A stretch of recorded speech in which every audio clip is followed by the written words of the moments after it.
ចាជំរាបសួរបងប្អូនចាថ្ងៃនេះមកស្រាវជ្រាវចម្ងល់បងប្អូនហើយបងប្អូនតែងតែសួរនាងខ្ញុំថាតើចុងភៅរបស់នាងខ្ញុំនឹងយកសាច់មកពីណាឃើញសាច់កាប់ដុំកកអញ្ចឹងណាបងប្អូនចាកុំច្រឡំថានាងខ្ញុំយកសាច់បកកមកពីស្រុកក្រៅអីអាសាច់ធូបកកមកពីវៀតណាមពីអីចឹងណាចាអត់ទេបងប្អូននេះចាផោះតាងឃើញច្បាស់ហ្មងចាគឺខាងក្រោយថានាងខ្ញុំមានក្រកោក្រៅជ្រូកតិចមែនប៉ុន្តែ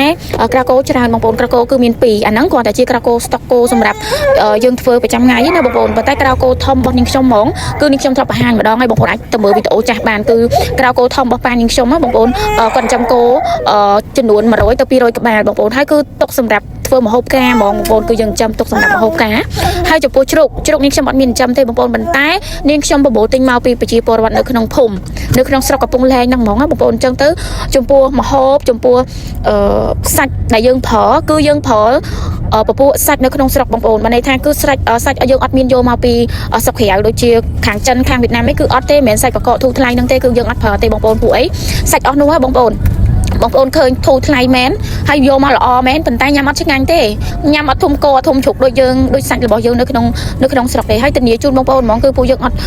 យកសាច់មកពីក្រៅទេបងប្អូនយើងជួយកសិករយើងដោយសារអីចំពោះជ្រូកគឺយើងប្រម៉ូទទិញពីប្រជាពលរដ្ឋនៅក្នុងស្រុកកំពង់លែងហ្មងបងប្អូនអញ្ចឹងគឺយើងប្រើជ្រូកធម្មជាតិយើងប្រើគោធម្មជាតិប៉ុន្តែចំពោះមាន់គឺយើងនាំមាន់កសិកម្មប៉ុន្តែកសិកម្មក៏យើងចាប់នៅក្នុងស្រុកដែរបងប្អូនគឺយើងអត់ប្រើមាន់នាំមកពីស្រុកក្រៅអីអត់ទេគឺយើង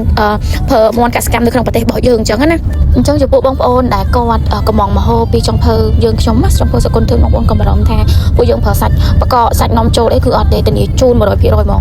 បងប្អូនអត់ជឿបងប្អូនអាចមកផ្ទះនាងខ្ញុំផ្ទាល់ហ្មងក៏បានដែរអញ្ចឹងណាអញ្ចឹងបងប្អូននឹងឃើញថានាងខ្ញុំមានចំអីខ្លះហើយចំពោះសាច់គោមួយបងប្អូននាងខ្ញុំធានាជូនហ្មងគឺសាច់គោដែលពួកយើងចិញ្ចឹមដោយខ្លួនឯងអញ្ចឹងអត់មានប្រើពពួកគីមីពពួកថ្នាំចាក់អីគឺអត់ទេបងប្អូនគឺយើងប្រើសាច់គោនៅក្នុងស្រុកដែលមានរសជាតិឆ្ងាញ់ណាបងប្អូនឆ្ងាញ់ឈ្ងុយរបៀបថាបងប្អូនអាចញ៉ាំសាច់គោខ្មែរបងប្អូនសាច់គោខ្មែរដែលចិញ្ចឹមដោយប្រជាពលរដ្ឋនៅក្នុងភូមិនៅក្នុងស្រុកគឺឆ្ងាញ់អញ្ចឹងបងប្អូនគឺយើងប្រើពពួកគោនឹងទៅធ្វើយើងអត់ប្រើពពួកខ្មុងគោខ្មុងអីមកពីស្រុកក្រៅអីគឺអត់ទេបងប្អូនហើយជាទូទៅបងប្អូនភាគច្រើនហ្មងណាបងប្អូនតែងតែកំងមហូបឧទាហរណ៍ថាឆាដាក់គោគ្រាប់ឆាដាក់គោសុតនេះខ្ញុំអត់មានជូនទេបងប្អូនដោយសារហេតុអីគឺយើងប្រើពពួកគោនៅក្នុងស្រុកចឹងយើងអាចប្រើដាក់គោច្រើនបានទេប៉ុន្តែបើយើងប្រើលាយគឺយើងលាយជូនបានន័យថាមួយថ្ងៃយើងកាប់4 5ក្បាលហ្នឹងបងប្អូនយើងទៅរកដាក់ណាបានច្រើនគឺអត់បានទេតោះតែយើងប្រើពពួកបកកមកពីស្រុកគេទៅយើងប្រើបានច្រើនអញ្ចឹងបងប្អូនត្រូវយល់កន្លែងហ្នឹងតិចថាមុននឹងកំងមហូបពួកយើងបានប្រាប់ស្រេចហ្មងដូចឆាពវៀនតាន់នេះហ្នឹងណាបងប្អូនពវៀនតាន់ពវៀនអីហ្នឹងគឺយើងប្រើពពួកគាត់ដែលកំងបានគឺគាត់ប្រើពពួកបកកមកពីស្រុកគេអត់ល្អដល់សុខភាពទេបងប្អូនប៉ុន្តែបើយើងឆាលាយគឺយើងឆាលាយជូនបានប៉ុន្តែបើឲ្យយើងធ្វើសុតហ្មងគឺធ្វើជូនអត់បានទេដោយសារអីយើងប្រើទៅតាមរបស់ដែលយើងមានអញ្ចឹងហើយសូមបងប្អូនយល់អធិស្ឋានបងប្អូននៅពេលដែលគាត់កំងអត់បានគាត់ខឹងហើយគាត់អត់ចង់យករបស់យើងទេថារបស់យើងហ្នឹងអត់មានអញ្ចឹងយើងធ្វើឲ្យគាត់អត់បានchứគាត់ទៅរកចង់ភើផ្សេងប៉ុន្តែបងប្អូនត្រូវដឹងថា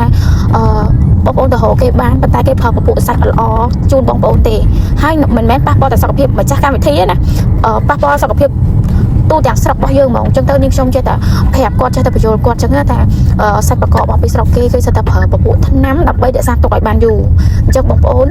សូមប្រយ័ត្នកន្លែងហ្នឹងបន្តិចបងប្អូនហើយសម្រាប់បងប្អូនគាត់តែងតែនិយាយថា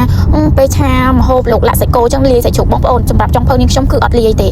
ចាហ៊ានធានាជូនបងប្អូនហ្មងបើសិនជាឆាលោកលាក់សាច់គោគឺសាច់គោសុតអត់លាយសាច់ជ្រូកទេហើយបើសិនតែភ្លាសាច់គោគឺភ្លាសាច់គោសុតហ្មងអត់លាយជូនទេបងប្អូនអញ្ចឹងបងប្អូនសម្រាប់បងប្អូនដែលគាត់ចង់កំងហើយបងប្អូនមានទំនុកចិត្តនាងខ្ញុំធានាជូន 100% ហ្មងបងប្អូនគឺអត់មានលាយសាច់អត់មានប្រើសាច់បកកអត់មានប្រើសាច់នាំចូលគឺយើងប្រើសាច់ក្នុងស្រុកហើយយើងប្រើសាច់គោសុតគឺប្រើសាច់គោសុតសាច់ជ្រូកសុតគឺសាច់ជ្រូកសុតជូនបងប្អូនអញ្ចឹងណាហើយដូចបងប្អូនឆាកំងឆាក្តៅទេគឺឆាក្តៅទេជូនបងប្អូនសុតហ្មងអត់លាយសាច់មាន់សាច់អីផ្សេងជូនទេបងប្អូន